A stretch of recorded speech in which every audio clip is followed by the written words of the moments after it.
Hello friends, இன்றைக்கி நம்ம என்ன பார்க்க போகிறோம்னா தீபாவளி ஸ்பெஷல் லட்டுங்க. இன்றைக்கி லட்டு பண்ணுறது எப்படின்னு தான் பார்க்க போகிறோம். நான் சொல்கிற அளவுகளில் பண்ணிங்கன்னா ஒரு கிலோ அளவுக்கு நமக்கு லட்டு கிடைக்கும்.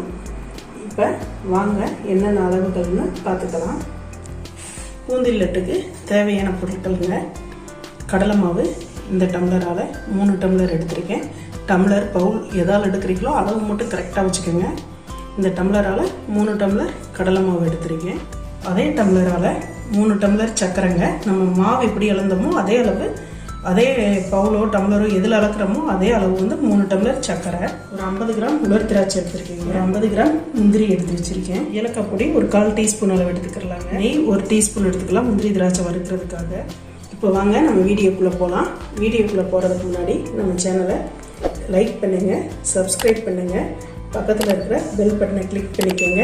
நாங்கள் போடுற ஒவ்வொரு வீடியோவும் உங்களுக்கு உடனே வரும். கொஞ்சம் சப்போர்ட் பண்ணுங்கள். வீடியோவை ஸ்கிப் பண்ணாமல் பாருங்கள். ரொம்ப ஸ்லோவாக பண்ணுறது. இப்போ வாங்க வீடியோக்குள்ளே சர்க்கரை பாகு காய்ச்சிக்கிடலாங்க. சர்க்கரையை ஒரு பாத்திரத்தில் சேர்த்துக்கிட்டோம். 3 டம்ளர் எடுத்துருக்கோங்க. அதுக்கு 1.5 டம்ளர் எந்த டம்ளரால் நம்ம பழந்தோமோ அதில் 3 டம்ளர் சர்க்கரைனா 1.5 டம்ளர் தண்ணி சேர்த்திக்கிடலாங்க. சேர்த்து ஒரு கம்பி பதம் வரணும், அந்த அளவுக்கு பாகு காய்ச்சிக்கிறோங்க.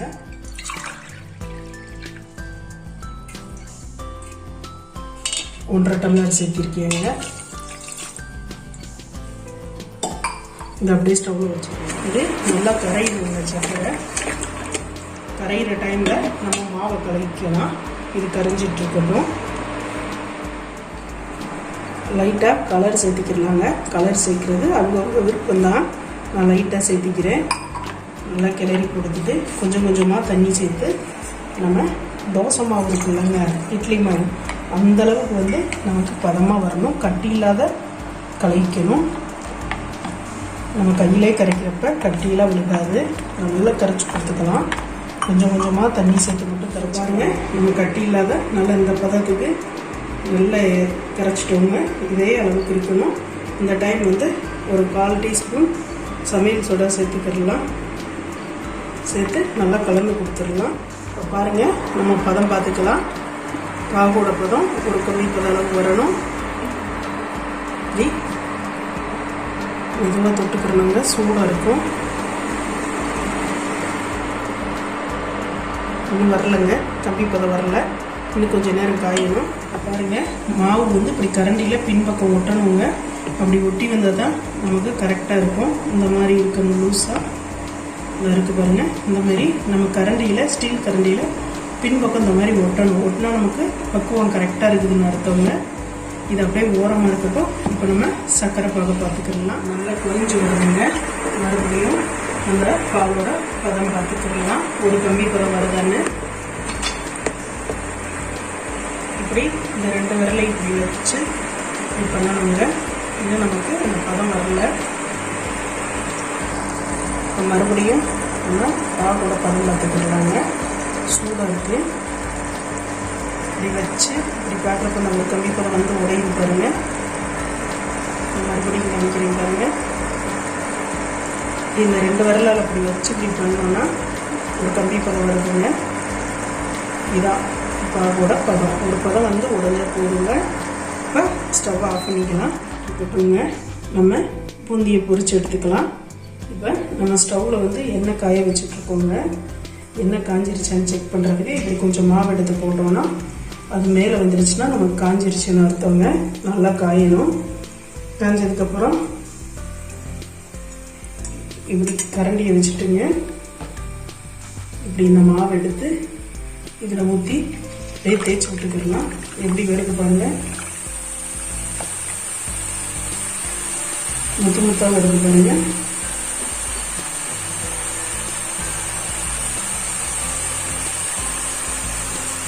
அப்படியே கொஞ்சம் கொஞ்சமாக தேய்ச்சி பாருங்க. நல்லா முத்தாக அழகாக வந்துருச்சு. ரொம்ப நேரம் விட்டுறக்கூடாதுங்க, ரொம்ப காடாயிடும். ஒரு 3 செகண்ட் மட்டும் 3 நிமிஷம் மட்டும் விட்டுக்கணும். அரிச்சரிச்சு ஒரு பவுலில் மாற்றி சர்க்கரை பாகில் சேர்த்திக்கிடலாம். இப்படியே இதை சர்க்கரை பாகில் சேர்த்திக்கிடலாங்க. சர்க்கரை பாகில் சேர்த்துட்டு இப்படி நல்லா கலந்து விட்டுறலாம், இந்த பாகில் ஊறுற மாதிரி. இப்போ அடுத்த பேஜ் போட்டுக்கிறலாங்க.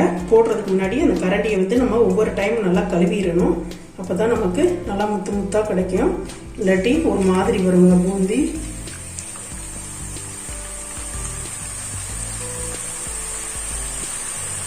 இதேமாரி ஒவ்வொரு பேஜாக போட்டு எடுத்துக்கலாம். போட்டு எடுத்துகிட்டு காமிக்கிறேன். எவ்வளோ சூப்பராக நமக்கு முத்து முத்தாக பூந்தியெல்லாம் ரெடி ஆகிட்டு இருக்குது. அந்த மாவோட பக்குவம் தாங்க. இது வரைக்கும் நம்ம சேனலை லைக் பண்ணாங்க, லைக் பண்ணுங்கள், சப்ஸ்கிரைப் பண்ணுங்கள், பக்கத்தில் இருக்கிற பெல் பட்டனை கிளிக் பண்ணிக்கோங்க. நாங்கள் போடுற ஒவ்வொரு வீடியோவும் உங்களுக்கு உடனுக்குடனே வரும். இப்போ இதை அரைச்சி எடுத்துக்கலாங்க. ரொம்ப நேரம் வேக விடக்கூடாது, காராப்பூந்தி பதத்துக்கு போயிடும். அரைச்சி அடிச்சு அப்படியே எடுத்து ஆயிலில் இது சர்க்கரை பாகில் சேர்த்துக்கிட்டாங்க. லாஸ்ட் பேஜுங்க. எல்லாத்தையும் போட்டோம், அப்படியே தேய்ச்சி விட்டுக்கலாம். இதையும் எடுத்து சர்க்கரை பாகில் அப்படியே கலந்துடலாம். எல்லா பூந்தியும் நம்ம தேய்ச்சி எடுத்துட்டோங்க. இப்போ பார்க்க பாருங்கள், கரெக்டாக இருக்குது நமக்கு.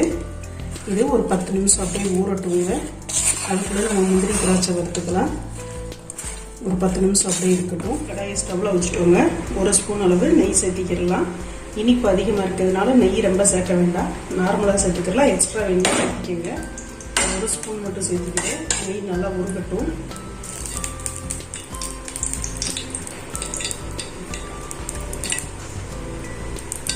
முந்திரியை சேர்த்துக்கிட்டோம். இது கொஞ்சம் பொன்னிறமாக வரட்டுங்க. வந்ததுக்கப்புறம் திராட்சையை சேர்த்துக்கிடலாம்.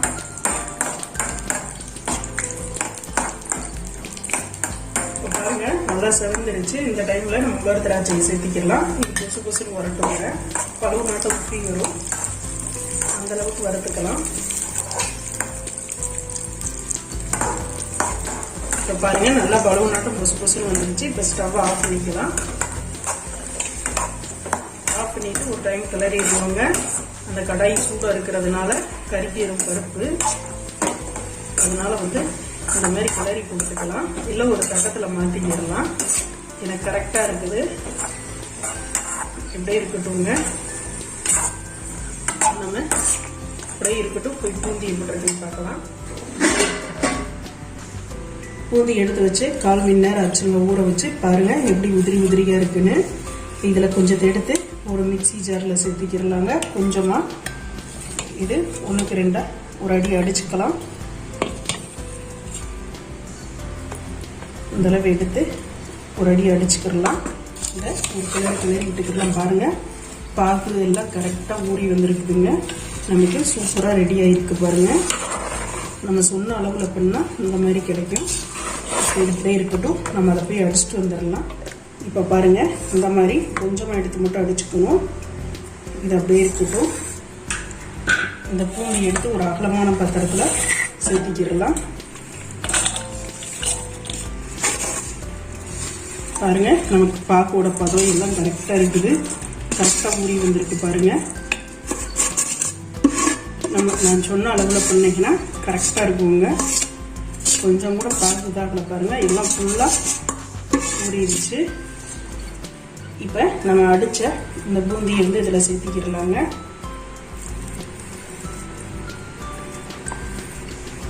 சேர்த்திட்டு நம்ம ஒரு 1/4 டீஸ்பூன் ஏலக்காய் தூள் சேர்த்திக்கிடலாங்க. ஏலக்காய் தூள் இல்லாட்டி லைட்டாக ஒரு 4 ஏலக்காய் எடுத்து தட்டி சேர்த்திக்கோங்க. ஏலக்காய் பவுட்ரு இருக்கிறதுனால பவுட்ரு சேர்த்திக்கிறேன். இல்லாட்டி பரவாயில்ல, ஒரு 4 ஏலக்காய் எடுத்து நல்லா இடித்து சேர்த்திக்கோங்க.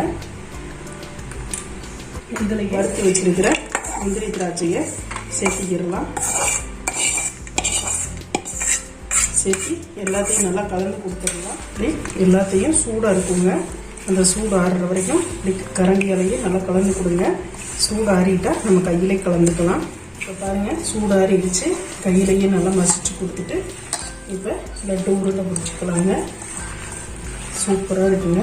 நல்லா அந்த ஏலக்காய் பவுடரோட வாசம் நமக்கு வாசமாக ஒரு ஜம்முன்றதுங்க. இப்போ உருண்டை பிடிச்சிட்டு உங்கள்கிட்ட காமிக்கிறேன். இப்போ பாருங்கள், இந்தளவுக்கு நம்ம உருண்டை பிடிச்சிக்கலாம். லட்டு எந்த சைஸ் வேணுமோ அந்தளவு பண்ணிக்கலாம். சூப்பரான லட்டு வந்து நமக்கு ரெடி ஆயிடுச்சுங்க.